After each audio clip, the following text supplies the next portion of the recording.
Welcome friends, startup India চ্যানেলে তোমাদের সকলকে আমার আন্তরিক অভিনন্দন। কেমন আছো বন্ধুরা? সব আশা করি ভালো আছো।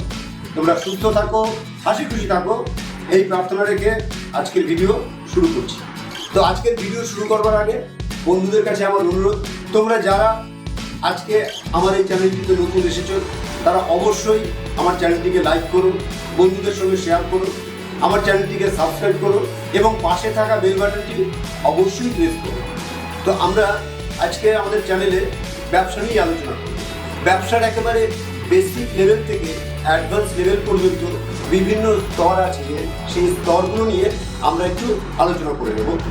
তো বন্ধুদেরকে বলছি, যারা নতুন ব্যবসা শুরু করেছো বা ব্যবসা করবো ভাবছো তারা অবশ্যই আমার এই ভিডিওটা শেষ পর্যন্ত একেবারে কোনো স্কিপ না করে দেখো, তাহলে তোমরা এখান থেকে অনেক কিছু শিখতে পারবে বলে আমার বিশ্বাস। তো যাই হোক, এবার সরাসরি মূল পয়েন্টে চলে আসি। ব্যবসা দেখো বন্ধুরা, বইয়ের ভাষায় ব্যবসা কি এর প্রশ্ন উত্তর তোমরা অনেক পেয়ে যাবে, কিন্তু আমার কাছে যদি জিজ্ঞাসা করো ব্যবসা কি, মানে সহজ কথা বলতে গেলে অর্থ উপার্জনের একটা খুব বড় সড়ো মাধ্যম হলো ব্যবসা। মানে এই ব্যবসার মাধ্যমে আমরা আমাদের ক্যারিয়ারকে দাঁড় করাই বা আমরা প্রভূত অর্থ উপার্জন করি। আমরা আজকের এই ভিডিওতে ব্যবসা কি, ব্যবসা কেন করব, ব্যবসা কাদের করা উচিত, এসব প্রশ্নের উত্তর খোঁজার চেষ্টা করি। বন্ধুরা, যারা বংশ পরম্পরায় বা পারিবারিক সূত্রে যারা ব্যবসার সঙ্গে ওতপ্রোতভাবে যুক্ত আছো তারা ব্যবসার বিষয় আশয়গুলো নিয়ে মোটামুটি ওয়াকিবহাল আছো, কিন্তু যারা ব্যবসা করেনি কিন্তু ব্যবসা করার কথা ভাবছো কিভাবে ব্যবসা করবে, তো তাদেরকে বলি ব্যবসা করার জন্য প্রথম ও প্রধান হাতিয়ার হলো, সেটা হলো মস্তিষ্কের সঙ্গে হৃদয়ের একটা গভীর যোগসূত্র। আমরা আমাদের দৈনন্দিন ব্যবহারিক জীবনে যে সমস্যাগুলোকে ফেস করে থাকি, এই সমস্যাগুলোকে আমরা কি সলভ করতে পারি? মানে এই সলভ করার পোটেনশিয়ালিটি কি আমাদের মধ্যে আছে? দেখো, good morning to good night প্রাত্যহিক জীবনে আমরা বিশেষত মানুষরা প্রচুর রকম সমস্যার সম্মুখীন হই। তো এই সমস্যাগুলোকে আমরা কিভাবে সলভ করতে পারি এগুলোকে বুঝতে হবে। এই বুঝতে গেলে আমরা কোনো প্রথাগত পড়াশোনার মধ্য দিয়ে এগুলো বুঝতে পারবো না। এগুলো বুঝতে গেলে আমাদেরকে হৃদয় দিয়ে উপলব্ধি করতে হবে। তোমার ভিতরে সেই পোটেনশিয়ালিটি অবশ্যই থাকতে হবে, যা দ্বারা তুমি উপলব্ধি করতে পারবে যে এই প্রবলেমটাকে আমি এইভাবে সলভ করতে পারি। এবার মনে করো, কোনো প্রবলেমটাকে তুমি যদি মনে করো সলভ করতে পারো, তাহলে তোমাকে কি করতে হবে? তোমাকে করতে হবে, হয় তুমি কোনো একটা প্রোডাক্ট দিয়ে সেই প্রবলেমটাকে সলভ করতে পারো, অথবা সার্ভিস দিয়ে তুমি তোমার সেই প্রবলেমটাকে সলভ করতে পারো। মানে তোমার পরিবারের কোনো প্রবলেম সলভ করতে পারো, বা তোমার সমাজের বা তোমার আশেপাশের বাড়ির কোনো সমস্যাকে তুমি সমাধান করতে পারো। এই দক্ষতাটা তোমার থাকতে হবে। এটা কিন্তু তোমার ভিতরে তুমি অনুধাবন করতে পারবে, উপলব্ধি করতে পারবে। এটা তুমি কোনো বই পড়ে তুমি এই সমস্যার এভাবে সমাধান করতে পারবে না। আর হ্যাঁ বন্ধু, আর একটা কথা, আমি এটা অনেক শুনে থাকি যে ব্যবসা করার জন্য আমরা সোশ্যাল মিডিয়াকে হাতিয়ার করি, কারণ এটা বন্ধু ইনফরমেশন এজ।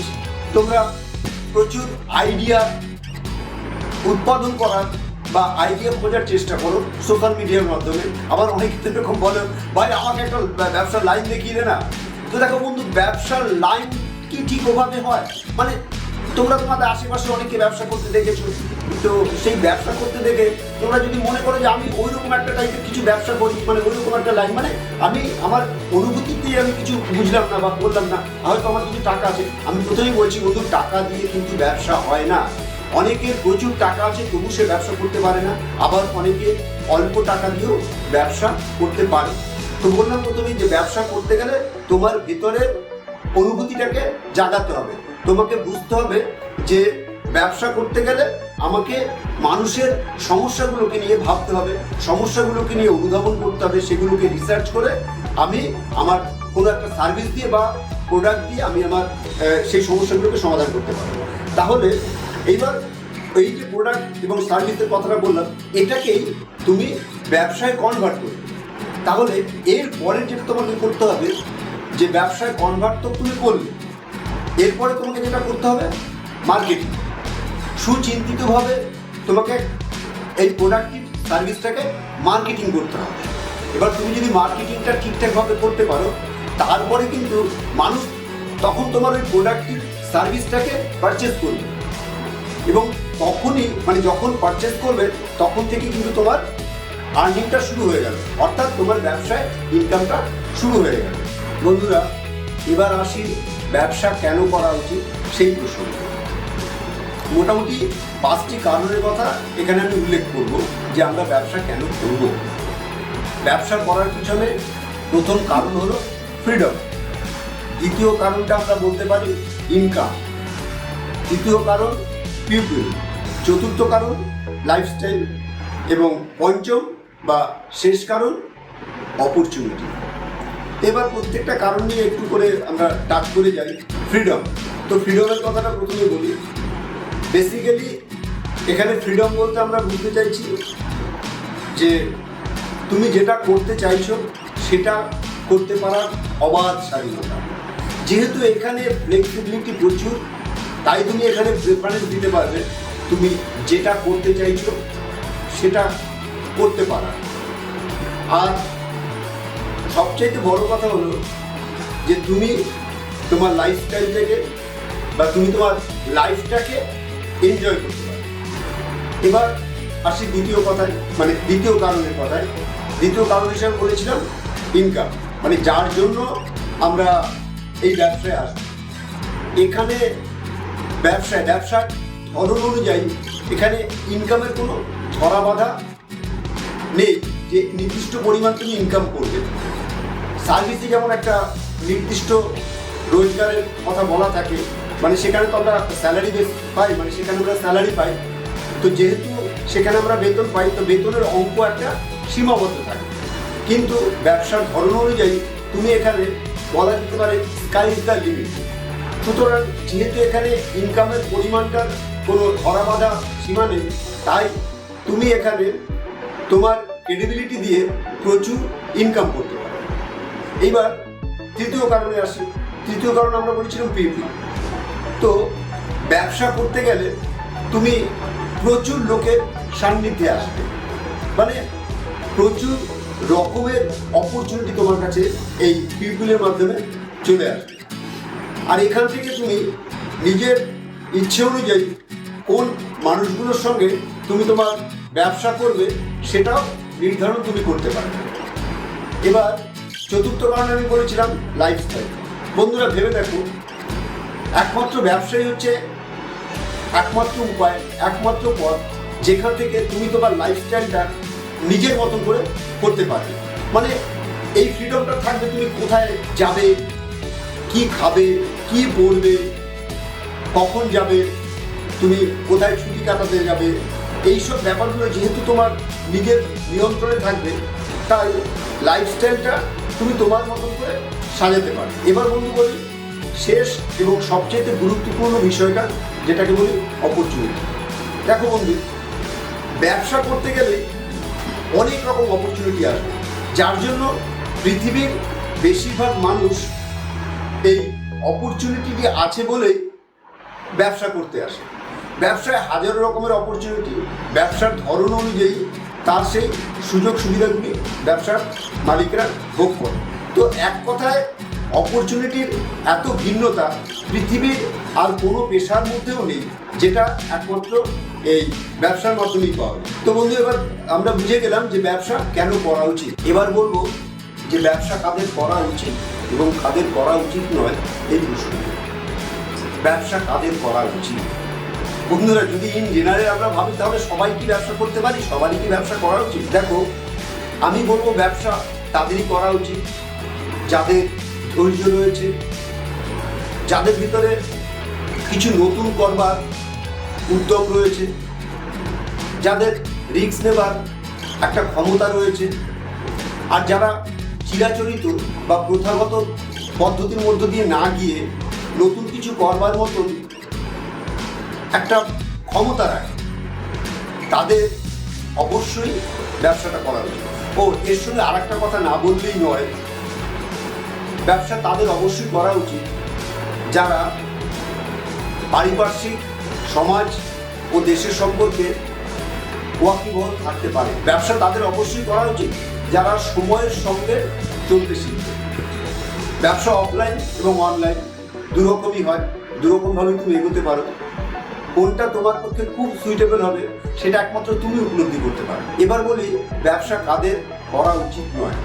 এ সম্পর্কে বেশি কথা বলবো না, শুধুমাত্র একটা কি দুটো লাইনের মধ্যে আমি এই কথাটা শেষ করে দেবো।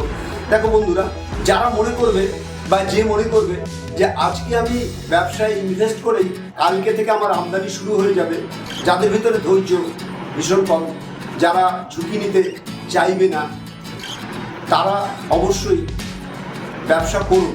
আর ব্যবসা তারাও করো না যাদের পরিবারে প্রচুর খরচা রয়েছে, কিন্তু পাশাপাশি সেই খরচাকে মেনটেন করার জন্য আলাদা কোনো ফান্ড নেই। মানে তাহলে দেখা যাবে যে তোমার সেই ব্যবসায় যে টাকা লগ্নি করেছো সেখান থেকেই হয়তো তুমি তোমার পরিবারের জন্য খরচা করতে শুরু করেছো। সুতরাং ব্যবসা একটা দীর্ঘমেয়াদী পরিকল্পনা, এই পরিকল্পনাটাকে মাথায় রেখেই তোমাকে চলতে হবে। আজ বলেই তুমি কালকে থেকে এখান থেকে তুমি রোজগার করতে পারবে না। সুতরাং ব্যবসা তাদের একেবারেই করা উচিত নয় যাদের ধৈর্য খুবই। বন্ধুরা, তো বর্তমান সময়ে বিজনেসের কিন্তু অনেকগুলো মডেল চলে এসেছে। 1 number model trading or sale, 2 number model হলো সার্ভিস, 3 নম্বর মডেল হলো প্রোডাকশন, এবং 4 নম্বর মডেল যদি আমরা বলি তাহলে এই যে 3টে মডেল বললাম, এই 3টে মডেলকে মিক্স করে আর একটা অল্টারনেটিভ মডেল তৈরি করা এবং সেই মডেলটাকে ব্যবসা রূপ দিয়ে ব্যবসার গ্রোথ করা। তো বন্ধুরা, এবার আসি সবচেয়ে গুরুত্বপূর্ণ বিষয়টিতে, মালিকানা অনুযায়ী ব্যবসার প্রকারভেদ। যদি মালিকানা অনুযায়ী ব্যবসার প্রকারভেদের কথা বলি তাহলে মোটামুটিভাবে 5টা টাইপ অফ বিজনেসের কথা আমরা এখানে উল্লেখ করতে পারি। 1 নম্বর সোল প্রোপ্রাইটারশিপ, 2 নম্বর পার্টনারশিপ, 3 নম্বর এলএলপি বা লিমিটেড লায়াবিলিটিস পার্টনারশিপ, 4 নম্বর প্রাইভেট লিমিটেড, 5 নম্বর পাবলিক লিমিটেড। তো এসব বন্ধুরা, এবার এই যে মালিকানা অনুযায়ী 5টা টাইপ অফ বিজনেসের কথা বললাম, এবার প্রত্যেকটা টাইপ অফ বিজনেসের ব্যাপারে আমরা একটু পড়ে দেখো বন্ধুরা। এখানে প্রত্যেকটা টাইপ অফ বিজনেসের সম্পর্কে যদি বিস্তারিতভাবে বলতে যাই তাহলে ভিডিওটা অনেক লম্বা হয়ে যাবে। তো তোমরা যদি এখানে প্রত্যেকটা বিজনেসের ব্যাপারে বিস্তারিত জানতে চাও তাহলে অবশ্যই আমাকে কমেন্ট বক্সে কমেন্ট করো, আমরা পরবর্তী ভিডিওতে এই বিষয়ে বিস্তারিত আলোচনা করব। তাহলে এবার বলি সোল প্রোপ্রাইটারশিপের ব্যাপারে। সোল প্রোপ্রাইটারশিপ মানে হচ্ছে একক মালিকাধীন ব্যবসা, মানে যে ব্যবসার মালিক তুমি নিজে, বস তুমি নিজে, এই ব্যবসার সমস্ত প্রফিটের ভাগিদার যেমন তুমি, এই ব্যবসার লোকসান হলে তারও ভাগ তোমাকে নিতে হবে। একক মালিকানাধীনের ব্যবসার কতগুলো সুবিধা ও অসুবিধা আছে সেটা আমি একটু সংক্ষেপে বলে দিই। দেখো, সুবিধা বলতে যেহেতু এখানে ব্যবসার মালিক তুমি নিজে, সেহেতু সমস্ত সিদ্ধান্তটাও তুমি একা নিজে নিতে পারবে। এখানে তোমাকে কেউ ডমিনেট করতে পারবে না। তোমার লাভ যতটা হবে তার ভাগ তোমাকে কাউকে দিতে হবে না। একক মালিকাধীন ব্যবসার ফ্রিডম মালিক ভীষণভাবে উপভোগ করতে পারে। তো বন্ধুরা, এগুলো হচ্ছে সুবিধার দিক। এবার অসুবিধার দিকের কথাগুলো আমরা একটু বলি। যেহেতু একক মালিকানাধীন ব্যবসার মালিক নিজে এই ব্যবসার মালিক, সেক্ষেত্রে সবচেয়ে বড় যে সমস্যা হয়, ব্যবসাটি বৃদ্ধি করার জন্য যে পরিমাণ অর্থের প্রয়োজন সবসময় সেই পরিমাণ অর্থের যোগান দেওয়া একজন মালিকের পক্ষে ভীষণ অসুবিধাজনক হয়ে পড়ে। 2 নম্বর হল টাইম ম্যানেজমেন্ট করা। সবসময় একটা নির্দিষ্ট সময়ে বা নির্দিষ্ট টাইম ম্যানেজমেন্ট করে ব্যবসায় তার অংশীদারিত্ব করা অনেক সময় কঠিন হয়ে পড়ে। 3 নম্বর, লোন নিয়ে ব্যবসা করলে সেই লোন পরিশোধের একটা প্রেশার মাথার মধ্যে সবসময় থাকে। কখনো কোনো কারণে নিজস্ব ব্যক্তিগত সমস্যা হলে সেই সমস্যার প্রভাব ওই ব্যবসার উপর পড়ে। তেমনভাবে ব্যবসা ক্ষতিগ্রস্ত হলে মালিক নিজেও এক্ষেত্রে ক্ষতিগ্রস্ত হয়। বন্ধুরা, সবচেয়ে বেশি যে সমস্যার সম্মুখীন হওয়া যায় এই সোল প্রোপ্রাইটারশিপ বা একক মালিকাধীন ব্যবসায়, সেটা হলো এক্ষেত্রে মালিক যদি অসুস্থ হয়ে পড়ে তাহলে ব্যবসার ক্ষতি হয়, এবং মালিক যদি মৃত্যুবরণ করে তাহলে ব্যবসাটি পুরোপুরিভাবে ধ্বংস হয়ে যায়। এবার আসি পার্টনারশিপ ব্যবসার কথা। বন্ধুরা, ইন্ডিয়ান পার্টনারশিপ অ্যাক্ট 1932 অনুযায়ী দুজন অথবা তার বেশি মানুষ মিলে যখন কোনো ব্যবসা শুরু করে তখন সেটাকে পার্টনারশিপ ব্যবসা বলা হয়। এই পার্টনারশিপ ব্যবসারও সুবিধা এবং অসুবিধা দুই রয়েছে, কিন্তু এর বিস্তারিত আলোচনা আমরা আজকের এই ভিডিওতে করব না। যদি এই পার্টনারশিপ ব্যবসার বিষয়ে সম্পূর্ণ তোমরা জানতে চাও অবশ্যই তোমরা কমেন্ট বক্সে কমেন্ট করো, আমরা পরবর্তী কোনো ভিডিওতে এ বিষয়ে বিস্তারিত আলোচনা করব। তো বন্ধুরা, এবার আমরা পার্টনারশিপ ফার্ম নিয়ে কথাবার্তা করব। দেখো বন্ধুরা, পার্টনারশিপ ফার্মে বা পার্টনারশিপ ব্যবসা কিন্তু অত্যন্ত ঝুঁকিপূর্ণ। অবশ্যই এর কিছু সুবিধাও আছে এবং সঙ্গে সঙ্গে এর কিছু অসুবিধাও আছে, এবং এই অসুবিধাগুলো হলেও তার থেকে কিভাবে বেরিয়ে আসা যায় সে নিয়েও আমরা একটু আলোচনা করব। দেখো, প্রথমেই বলেছি যে ইন্ডিয়ান পার্টনারশিপ অ্যাক্ট 1932 এই আইন অনুযায়ী পার্টনারশিপ অ্যাক্ট, দেখো প্রথমেই বলেছি যে ইন্ডিয়ান পার্টনারশিপ অ্যাক্ট 1932 দ্বারা এই পার্টনারশিপ বিজনেসটা নিয়ন্ত্রিত হয়। পার্টনারশিপ বিজনেস করতে গেলে সর্বনিম্ন 2 জন এবং সর্বোচ্চ 20 জন মিলে এই পার্টনারশিপ ব্যবসা করা যায়। বুঝতে পারো, পার্টনারশিপ ব্যবসার সুবিধার কথাটা বলি। এবার পার্টনারশিপ ব্যবসায় কিন্তু প্রিজেন্টেড ট্যাক্সেশনের সুবিধাটা আছে। তো এই প্রিজেন্টেড ট্যাক্সেশনটা কি সেটা আমি একটু পরে বলছি। পার্টনারশিপ বিজনেসে সবচেয়ে গুরুত্বপূর্ণ এবং বেসিক ডকুমেন্টটা হলো পার্টনারশিপ ডিড। যেহেতু এটা পার্টনারশিপ বিজনেস তাই এখানে লায়াবিলিটিসটাও জয়েন্টে হয়ে যায়। তো বন্ধুরা, পার্টনারশিপ বিজনেসের যে সুবিধাটা হলো সেটা হলো যেহেতু এখানে জয়েন্ট বিজনেস তাই লায়াবিলিটিসটাও জয়েন্ট এবং ইনভেস্টমেন্টটাও জয়েন্ট, মানে একজনকে প্রচুর পরিমাণে অর্থ দিতে হচ্ছে না। এখানে দুজন মিলে যেহেতু জয়েন্টটা হচ্ছে, মানে দুজন মিলে যেহেতু এখানে ব্যবসাটা করবে বা দুজনের অধিক মিলে যখন এখানে ব্যবসাটা করবে তখন সেখানে ইনভেস্টমেন্টের পরিমাণটা অনেকটা কমে আসে।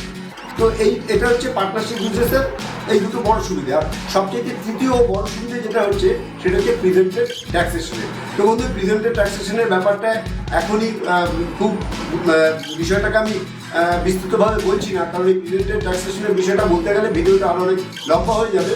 এই বিষয়ে অন্য কোনো দিন আমরা অন্য কোনো ভিডিওতে এই ব্যাপারটা নিয়ে আমরা আলোচনা করতে পারি। এই পার্টনারশিপ বিজনেসের সবচেয়ে বড় যে অসুবিধাটা হলো সেটা হচ্ছে যে এই বিজনেসে কোনো একজন ব্যক্তির কোনো কারণে মৃত্যু হয়ে গেলে তার লায়াবিলিটিসটা অন্য পার্টনারের উপর এসে পড়ে, বা ব্যবসায় একজনের ক্ষতি হলে সেই ক্ষতিটার দায়ভার আরেকজনকে নিতে হয়।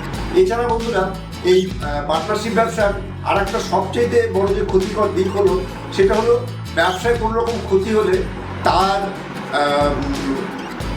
দায়টা, মানে তার আর্থিক যে দায়টা সেটা অন্য পার্টনারের তার ব্যক্তিগত ফান্ডের উপর এসে পড়ে। এবার বন্ধুরা, এলএলপি বা লিমিটেড লায়াবিলিটিস পার্টনারশিপের কথা বলি। তো বন্ধুরা, প্রথমে বললাম সোল প্রোপাইটারশিপের কথা, আমরা দ্বিতীয় যেটা বললাম সেটা হচ্ছে পার্টনারশিপ বিজনেসের কথা। এবার তৃতীয় যেটা বলবো সেটা হলো এলএলপি বা লিমিটেড লায়াবিলিটিস পার্টনারশিপ। দেখো, লিমিটেড লায়াবিলিটিস পার্টনারশিপের মধ্যে প্রথমেই লিমিটেড কথাটা উল্লেখ রয়েছে, তার মানে এইখানে লায়াবিলিটিসটা লিমিটেড আছে। লিমিটেড লায়াবিলিটিস পার্টনারশিপের সবচেয়ে বড় সুবিধা হলো যে একজন পার্টনারের লায়াবিলিটিস আরেকজন পার্টনারকে নিতে হবে। এক্ষেত্রে মানে এই বিজনেসে প্রত্যেকটা পার্টনারের তার যে লিমিটেড লায়াবিলিটিস আছে, তার যে শুধুমাত্র লায়াবিলিটিস আছে সেই লায়াবিলিটিস শুধু নিতে হবে, অন্য পার্টনারের কোনো দায় এক্ষেত্রে নিতে হবে না, যেটা আমাদের পার্টনারশিপ বিজনেসে নিতে হবে।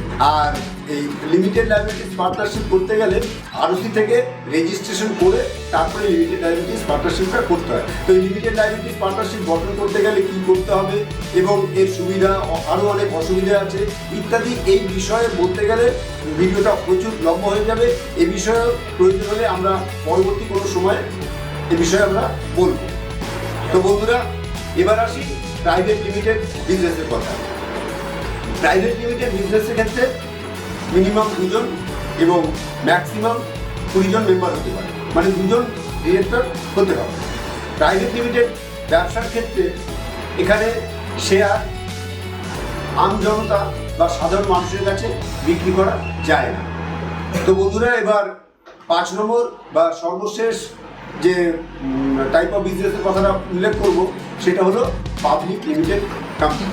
বন্ধুরা, পাবলিক লিমিটেড কোম্পানিতে সবচেয়ে বড় সুবিধা যেটা হলো যে প্রয়োজন হলে এখানে কোম্পানি তার শেয়ার পাবলিকের কাছে বিক্রি করে কোম্পানি তার ফান্ড অ্যারেঞ্জমেন্ট করতে পারে।